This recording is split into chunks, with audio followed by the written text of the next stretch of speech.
Hello and welcome to Green Healing, where we discuss alternative and natural healing from abuse and CPTSD. Today I'm going to go over the Bach Flower Remedy White Chestnut.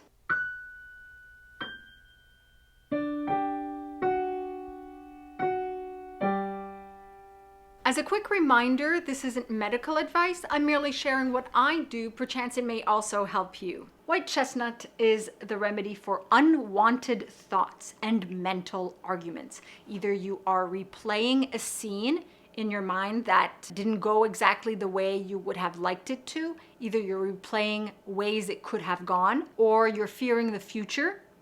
You can be replaying something that will never happen, having arguments with yourself or with other people in your head.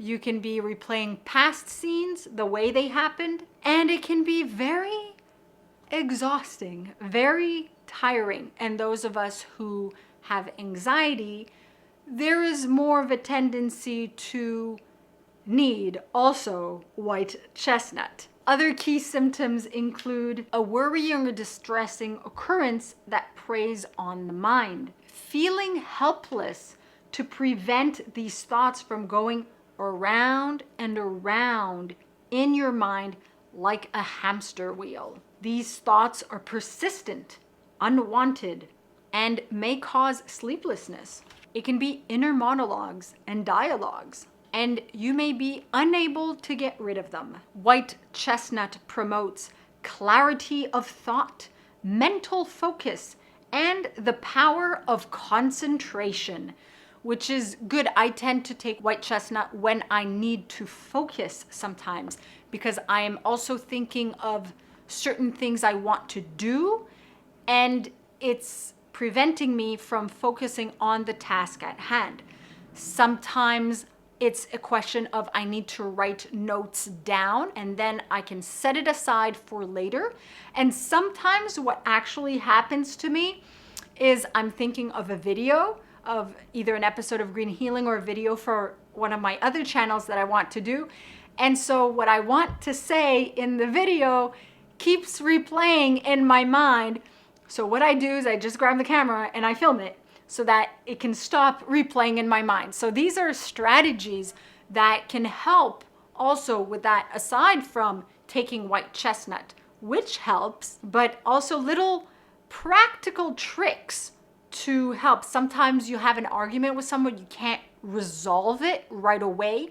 So writing your feelings down, writing those notes down of what you want to tell that person can help just let go for the moment to focus at the task at hand. Sometimes it's also just a visualization of things I want to do, and then I get exhausted. So white chestnut is good for all these situations. White chestnut's empowering statements are: I feel stillness, I feel clear, I guide my thoughts. The power to guide my own thoughts in the direction that I want my thoughts to go, as opposed to, it's very empowering to be able to redirect my thoughts. White chestnut helps me be able to do that. In my first 2 episodes of the season, I explain how to prepare, how to take the Bach Flower Remedies, and how to self-diagnose to figure out which ones you need.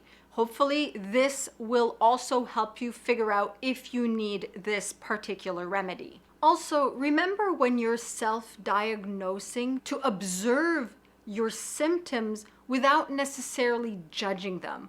We all go through, a lot of us, several symptoms from any number of these remedies. Becoming more self-aware is key to being able to more accurately self-diagnose ourselves, but needing one remedy or another is not wrong or anything like that. So just know that It's okay if you need these remedies. My sources are Bach Flowers for Crisis Care and Mastering Bach Flower Therapies, A Guide to Diagnosis and Treatment by Untitled Chapter, and The Dictionary of Bach Flower Remedies by T.W. Hine Jones. There is a lot more to these books than what I mentioned in these videos, so I highly recommend that you check them out.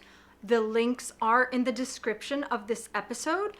However, they are not affiliate links. If you'd like to support Green Healing, I do now have merchandise. The store will be linked in the description of this episode. There is also the Elements Healing Music with Tibetan Singing Bowl album. If you'd like to make a larger contribution, there's always Patreon or the PayPal tip jar. All these links are in the description of this episode, and you can also find them on binkyproductions.com/greenhealing. Your support helps keep the podcast alive and is very much appreciated. So I hope this episode of Green Healing has been beneficial for you. Share with whomever you think will benefit from it. Check out other episodes for the guided meditations, the other Bach Flower Remedies, and other things I've been exploring in this season of Green Healing. And remember, empower yourself and be emotionally free.